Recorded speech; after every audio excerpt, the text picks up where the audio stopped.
Hello aspirants and welcome again to Legacy IAS Academy. In the series of the economic survey chapter wise discussion, we'll now continue with the 10th chapter, that is the chapter on climate and environment. So the very first graph over here talks about, histogram over here talks about the international flow of finance. Now, if you can recall or you know about the Kyoto Protocol or the United Nations Framework Convention on Climate Change, so that framework convention mentioned that $100 billion should be given by the developed country for the climate change measures. However, that has yet not been done. Right, it took a big hit when USA had withdrawn from UNFCCC in Donald Trump's previous presidentship reign. Right, so a lot of developed countries were not willing to do that. But why they were required or asked to pay such a huge price? That is because first, they are developed, they are high income countries. At the same time, they are the ones who have polluted the world the most. So industrialization, for example, in UK started in the 18th century. In India, industrialization did not even properly start till 1960s and 70s. And the quantum of carbon footprint that USA and other developed countries emit is way humongous than that of India. They do talk about the cumulative, but please, we need to understand that our population is 140 crore plus, which is multiple times, close to 5 times that of US. So our per capita emission is way too less. So India is a proponent of CBDR, that is common but differentiated responsibility, meaning it is a common responsibility for all the countries to improve the environment, but the responsibility is differentiated, meaning the responsibility is higher on the people who have polluted more and who are more capable to address it, as compared to the countries who have not polluted that much and at the same time not that much capable to address it. And it makes absolute sense. However, the Western world, the developed countries, are not sort of ready, not all of them, but some of them, especially the big name players like USA, are not ready to accept and abide by it. So in that context, if you look at the finance inflow for the climate environment mitigation and adaptation, you will see the multilateral climate fund, very small, the least. In fact, the bilateral is more, and the highest is MDB. This is the finance from the various banks. For example, the Asian Development Bank, etc., is providing you the most amount. So in USD billion dollar. So this total itself is quite less, but highest is by the banks.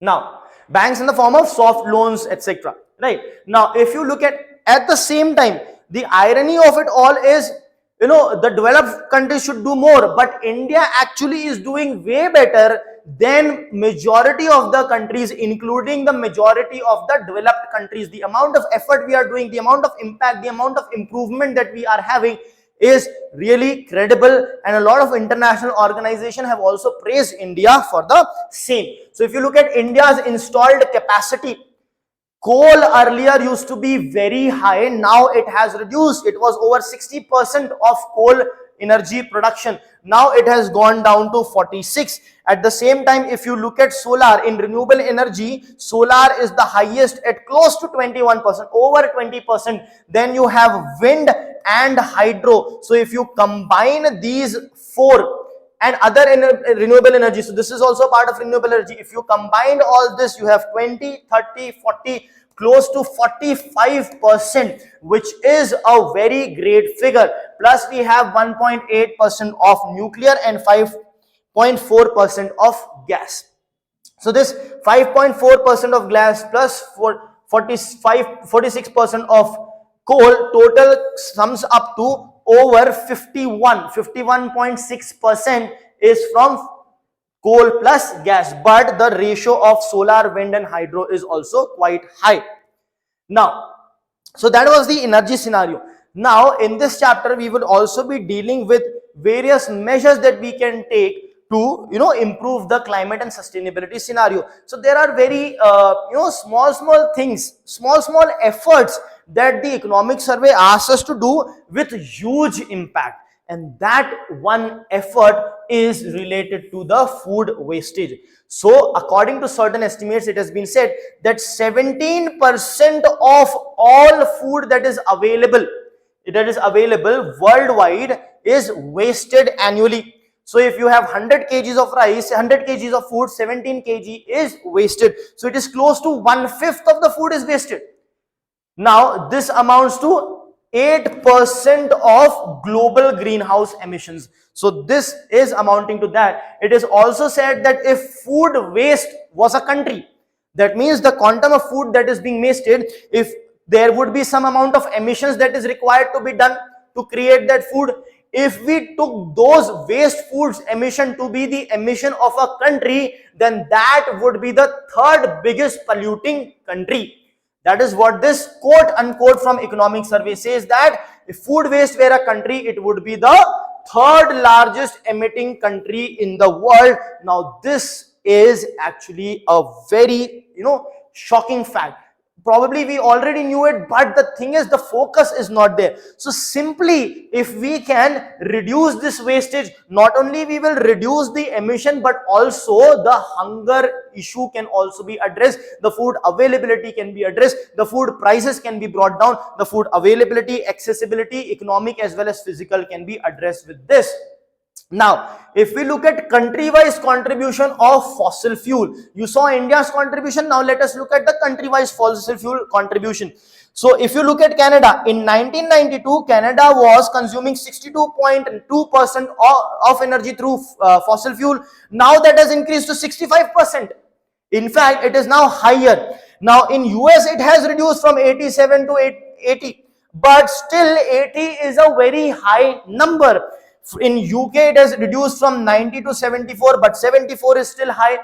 Here in Germany also has reduced, but 75 is still high, 80 is still high, 83 is still high. So you can see the G7, the developed countries are using too huge percentage of, it's a very huge percentage of share of fossil fuel. The only outlier or a good performer can be said to be France. From 59 it has reduced also, plus its fossil fuel consumption is lower than 50%. France was one of the first one to utilize the nuclear energy. It was one of the first ones to utilize the renewable energy sources, etc. And you can see the impact of it. Whereas other countries are, some of them have not even reduced, but even if they have reduced, they are still on the very higher side, way above India. So India again performs way better than all these countries.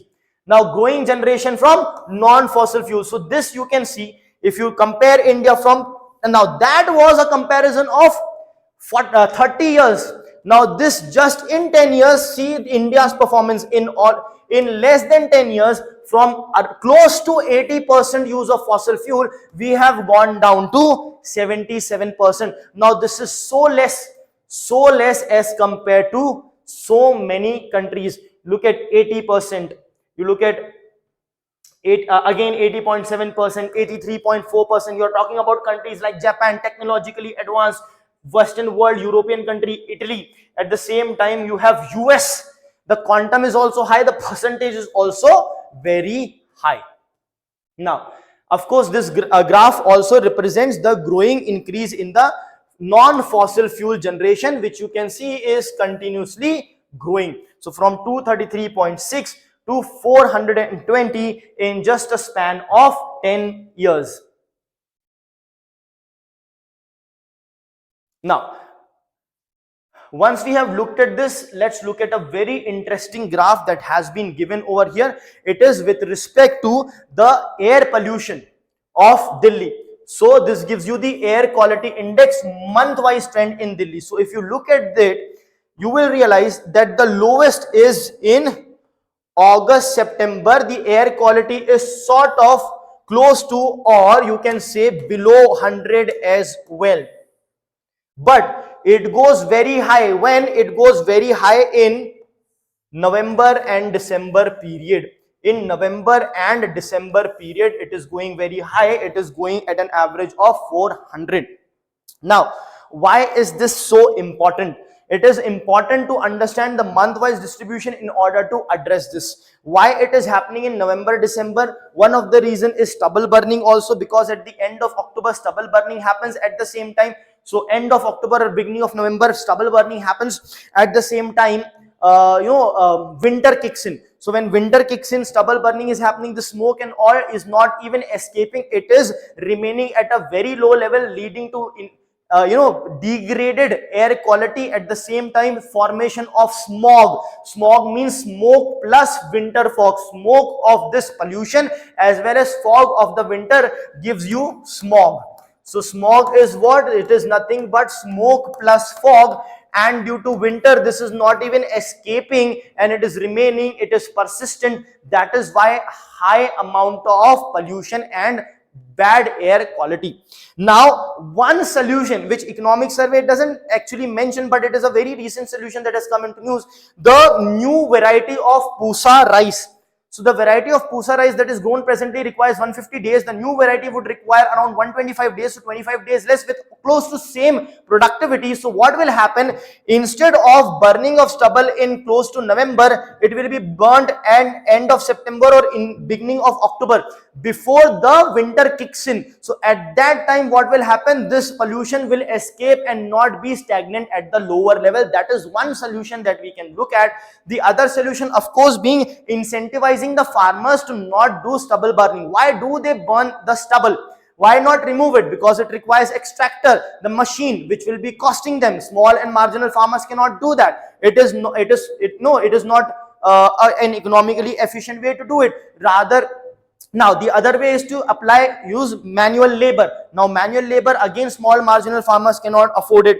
Even though big farmers can afford it, they may also choose to burn, because burning costs literally nothing. You simply burn it and it is gone, and it is it requires less cost as well as it is fast as well. So these reasons need to be addressed. Stubble burning needs to be stopped in the sense that, but not by force, because how do they come up with machines and stuff? There needs to be government intervention to incentivize stopping the stubble burning by the farmers. Now, for the environment, the economic survey talks about collective action which can lead to sustainable growth and sustainable development and good environment for the coming future. What are these? Lifestyle changes.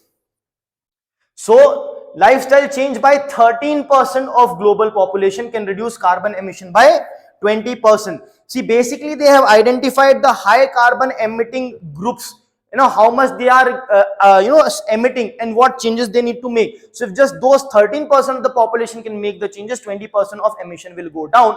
Now, one simple thing is, whatever food you take on your plate, you finish that. Meaning, whatever you can finish, take that much only. If you can do just this small practice, you can avoid 90 kgs of annual food wastage per person.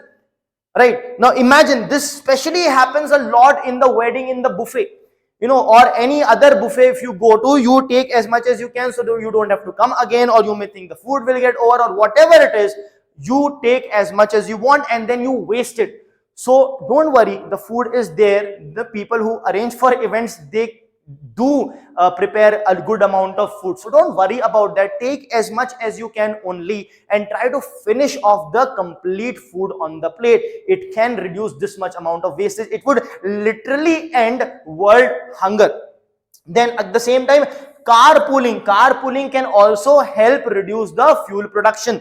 Imagine single person going in a car, instead multiple people going in a car. Now with carpooling, traffic can also be reduced. I hope that is also understandable.